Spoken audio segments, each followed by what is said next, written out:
At 2:17 p.m., just off Venezuela's northern coast, a radar blip appears on the USS Mason's combat display.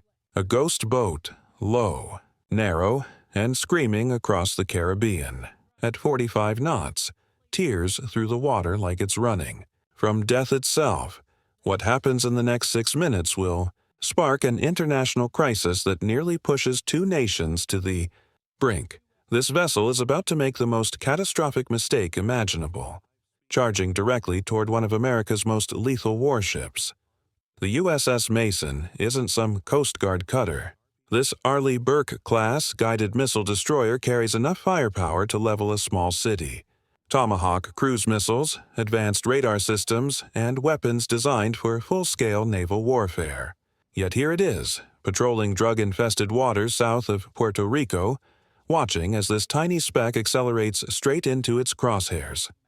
Contact bearing 180, range 10 miles, speed increasing.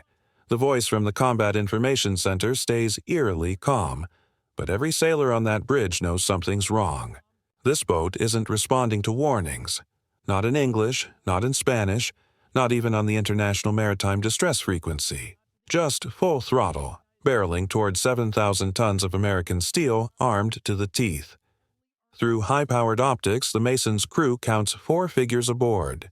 No national flags, no identification markings. Then someone spots it, near the stern. One man handling something metallic, tubular, and far too long to be fishing equipment.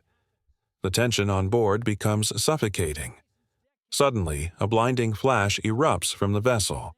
White smoke billows outward, followed by a devastating explosion that tears the boat apart from the inside.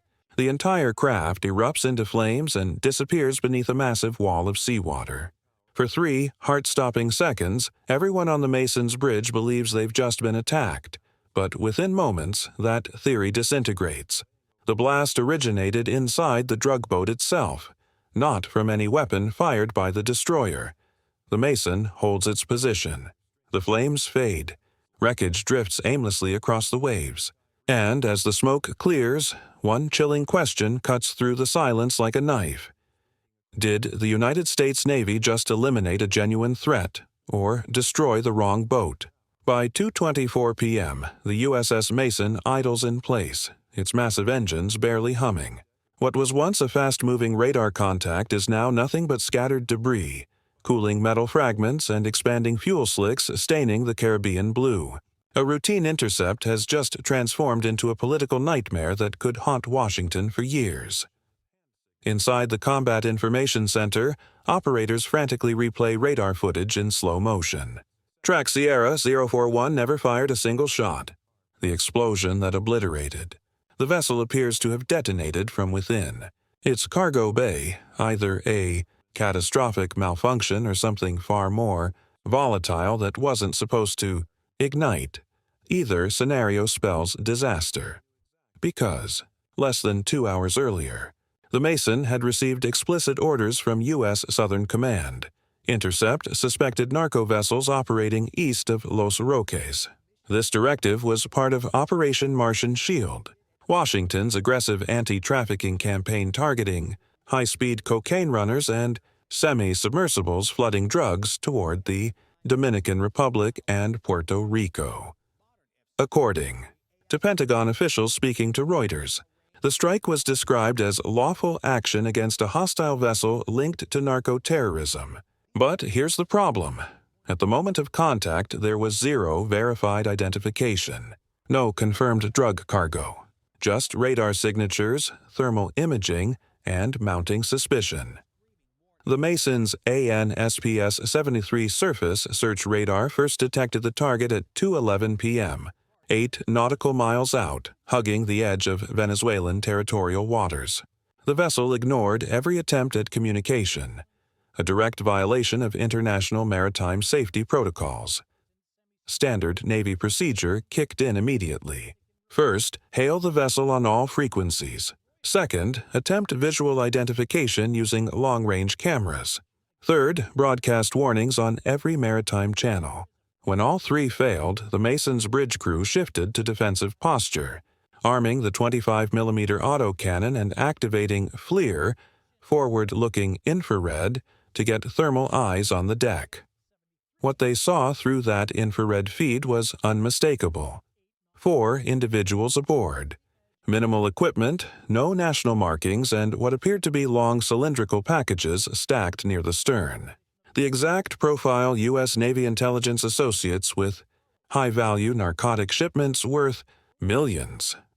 Then came the moment that changed everything. The suspect vessel suddenly altered course directly toward the Mason, bearing steady, CPA under 500 yards. One operator's voice cracked over the intercom. That's dangerously close, far too close for any smuggler trying to escape. At 2:21 p.m., the Mason broadcast one final warning in Spanish. Unknown vessel, you are entering a U.S. Navy exclusion area. Heave to and prepare for inspection. Nothing. No signal lights. No reduction in speed. Just the sharp, unmistakable whine of twin outboard engines pushed to maximum, aimed dead on at an American destroyer. Inside the bridge, every sailor's eyes locked onto that radar screen. Someone finally asks the unthinkable, "What's the plan if they ram us?" The captain's response is ice cold. "We don't assume. We verify." Within seconds, an MH-60R Seahawk helicopter, callsign Romeo 21, lifts off from the aft deck. Its advanced camera locks onto the go-fast boat from 300 feet up. From that vantage point, the crew witnesses the sheer recklessness of the approach. The vessel's bow slamming violently through heavy surf. No evasive maneuvers, no signal flags. Then the flash, captured in perfect, horrifying detail by the Seahawk's infrared feed. A burst of light from the boat's aft section, followed by total disintegration. The helicopter crew circles twice, confirming debris patterns. No hostile fire detected. No outgoing rounds. No secondary explosions. This wasn't an attack on the Mason. This was a detonation from within. Within 60 minutes, U.S. defense officials brief reporters, calling it a precision strike on a narco-terrorist vessel, even though the footage clearly shows no engagement from the destroyer. That night, Defense Secretary Pete Hegseth confirms 4 fatalities and frames the incident as part of an expanding maritime campaign to disrupt transnational criminal networks. But among the Mason's crew, there's no celebration, because every sailor aboard knows the truth. That explosion didn't come from a missile or cannon shell. It came from whatever cargo that boat was carrying, and that means one of 2 devastating possibilities. Either the Navy just stopped a lethal drug shipment, or someone just blew up the wrong target. By 3:02 p.m., the USS Mason's deck transforms into controlled chaos. Helicopter rotors thump overhead, radios crackle with urgent traffic, sailors sprint to their stations. The go-fast boat is obliterated, reduced to burning wreckage drifting through the Caribbean surf. But Navy procedure doesn't end with an explosion. Every second after contact matters just as much as the strike itself. Romeo 21 banks low over the debris field, its optical pod scanning the water methodically. What the crew sees is grim. Shredded fiberglass, scorched metal fragments, and 4 life jackets. None inflated. The pilot's voice comes through flat and professional. No survivors visible. Possible fuel fire still active. Inside the Combat Information Center, operators meticulously tag every piece of floating debris on radar. Each fragment is photographed, logged, and transmitted to Fleet Command through the Navy's Cooperative Engagement Capability Network. Within minutes, analysts in Florida are reviewing the same live footage. The Pentagon wants answers immediately. The first official Pentagon statement, released through Reuters, claims the target was carrying narcotics and explosive materials linked to regional trafficking operations. But here's the damning detail. According to the Mason's own sensor logs, no contraband was ever confirmed before the explosion. In plain terms, the Navy had eyes on the target, but zero evidence. The Seahawk continues its orbit, the FLIR camera panning across the oil-slicked surface. Suddenly, a faint orange glow appears near what's left of the stern section. The pilot zooms in. A sealed metal drum floats upright, still intact. It's marked with stenciled black letters, PDVSA, the abbreviation for Petróleos de Venezuela, the country's state-owned oil company. That's when this incident takes a much darker turn. If the cargo wasn't drugs but industrial fuel or volatile chemicals, the explosion might have been triggered by the crew themselves. A tracer spark, engine failure, or even accidental ignition. The implications are staggering. By nightfall, this incident explodes across global news networks. Cable channels replay grainy footage of the blast captured by the Seahawks camera. The Pentagon releases a 20-second clip labeled Vessel Neutralization, Caribbean Sector. The problem? The explosion looks nothing like a missile impact. There's no projectile streak, no splash signature from ordnance, just a single internal detonation followed by the boat disintegrating. Critics immediately ask the hard questions. Was this boat carrying improvised explosives? Or was it a civilian fuel runner caught in the wrong place at the worst possible time? Satellite imagery from Planet Labs, analyzed by the Washington Post, shows no evidence of naval gunfire in the area, but confirms U.S. ships conducting counter-narcotics patrols less than 18 miles from Venezuelan territorial waters. By 8:40 p.m., Venezuela's Ministry of Defense issues a televised statement accusing the United States of an unprovoked and illegal attack on a civilian vessel operating in Venezuelan-administered waters. They call it an act of piracy on the high seas. In Washington, Defense Secretary Pete Hegseth takes the opposite stance. Standing at the Pentagon podium, he declares, "The U.S. Navy acted lawfully to protect its forces and partners from a hostile narco-terrorist vessel. 4 enemy combatants were neutralized." Except the word enemy doesn't sit right with everyone, because, as Reuters notes, no formal identification was ever made. The victims' identities remain unknown. Back aboard the Mason, sailors replay the thermal footage for the 10th time. One freeze frame shows something chilling: a man standing near the stern waving both arms frantically seconds before the blast. An international distress signal. If that's true, it changes absolutely everything. The ship's logs record it clinically. Contact Sierra 041. Destroyed by internal explosion. No hostile fire observed. Investigation pending. But in private, among the crew, a different story circulates. One they'll never say on record. That boat wasn't attacking. It was asking for help, and the United States Navy just turned it into the biggest diplomatic catastrophe in the Caribbean since 1989. By the next morning, October 4th, 2025, the explosion off Venezuela's coast has evolved from a tactical incident into a full-blown diplomatic crisis.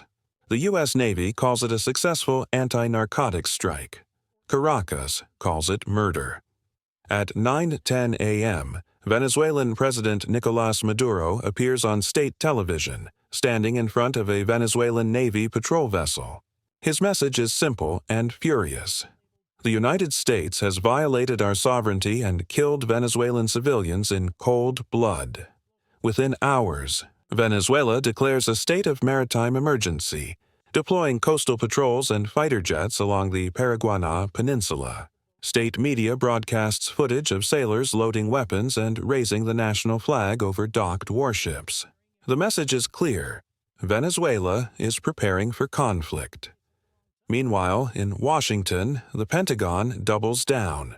According to AP News, Defense Secretary Pete Hegseth insists the target was positively identified as a narco-terrorist vessel engaged in hostile maneuvering. He adds that the explosion occurred during a lawful defensive action. That phrase, lawful defensive action, is legally critical. Under the UN Convention on the Law of the Sea, a Navy ship may only use lethal force in international waters if facing imminent threat. But video evidence shows no incoming fire, no evasive maneuvers, and no warning shots fired. So, was there actually a threat at all? According to Reuters, anonymous officials inside U.S. Southern Command quietly admit that sensor data remains inconclusive about the blast's cause. They hint that a secondary chemical detonation may have occurred inside the target vessel. meaning it might have accidentally blown itself up. But for Venezuela, the damage is already catastrophic.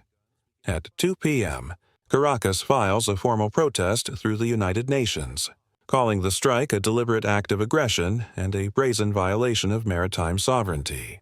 Venezuelan ambassador to the UN Samuel Moncada delivers a scathing speech, accusing Washington of using the war on drugs as smokescreen for political intimidation, and he might not be entirely wrong. Over the last 6 months, the United States has quietly expanded Operation Martian Shield, authorizing Navy destroyers, Coast Guard cutters, and even unmanned drones to engage hostile vessels suspected of narco-trafficking across the Caribbean. On paper, it's counter-narcotics. In practice, it's a show of overwhelming military force. As Time magazine notes, this was the 4th lethal strike in 5 weeks, all in roughly the same area, international waters just outside Venezuela's claimed maritime zone. The goal: disrupt trafficking routes allegedly protected by corrupt Venezuelan officials. Even some U.S. allies are growing nervous. The European Union's External Action Service releases a cautious statement urging restraint, while Brazil calls for immediate de-escalation and transparency. But there's a bigger question lurking beneath the surface: political timing. The strike occurs just days after Washington imposes harsh new sanctions on PDVSA, Venezuela's state oil company. And remember that metal drum marked PDVSA recovered from the debris? Venezuelan officials now claim it was carrying fuel for civilian fishermen, a claim the Pentagon refuses to confirm or deny. So, while the United States insists it destroyed a narco vessel, Caracas insists America bombed a civilian fuel supply boat. The truth lies somewhere between those two narratives, buried beneath layers of classified intelligence and political spin. Behind closed doors, Pentagon legal advisors are already reviewing the rules of engagement used that day. If the Mason's censors never confirmed hostile intent, the operation may have technically violated U.S. Navy doctrine itself. And for the sailors aboard the Mason, that distinction matters profoundly, because every intercept from here forward will be recorded, dissected, and used to judge whether the U.S. Navy can still claim moral authority in these contested waters. The sea might forget quickly. The headlines won't. By the end of that week, both the Mason and the debris field are long gone, but the waves they created, political, legal, and morale, continue rolling across the Caribbean. The Pentagon continues insisting the strike was justified. Venezuela keeps calling it a war crime, and somewhere between those two stories lies the truth, the kind that rarely makes it into headlines. Here's what we know for certain.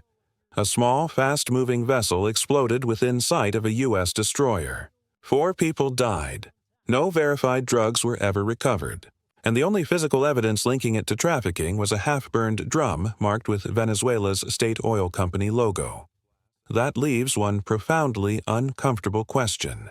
Was this a successful counter-narcotics mission, or an accident the world just watched unfold in real time? Because these gray zone operations, half law enforcement, half military engagement, are blurring lines faster than international law can keep pace. The U.S. Navy now plays cat and mouse with smugglers, militias, and sometimes even sovereign nations, all within the same contested waters. One misread signal, one wrong assumption, and you get an international incident like this. And maybe that's the real warning buried in this story. You can't fight shadows with missiles forever. Eventually, somebody gets hit who wasn't supposed to. So, what do you think? Was the United States right to act fast and take the shot based on limited intelligence, or should they have held fire until absolutely certain about what they were engaging? Drop your thoughts in the comments. I read every single one. If you found this breakdown compelling, smash that like button and subscribe for more real-world naval stories told straight and unfiltered. And if you want to support the channel directly, join the fleet. You'll get loyalty badges, priority replies, and help us bring more true maritime stories to the surface. Just click join on the channel page. And remember, if you're going to charge a U.S. Navy destroyer, you better make absolutely certain your boat doesn't explode first. I'll see you in the next one.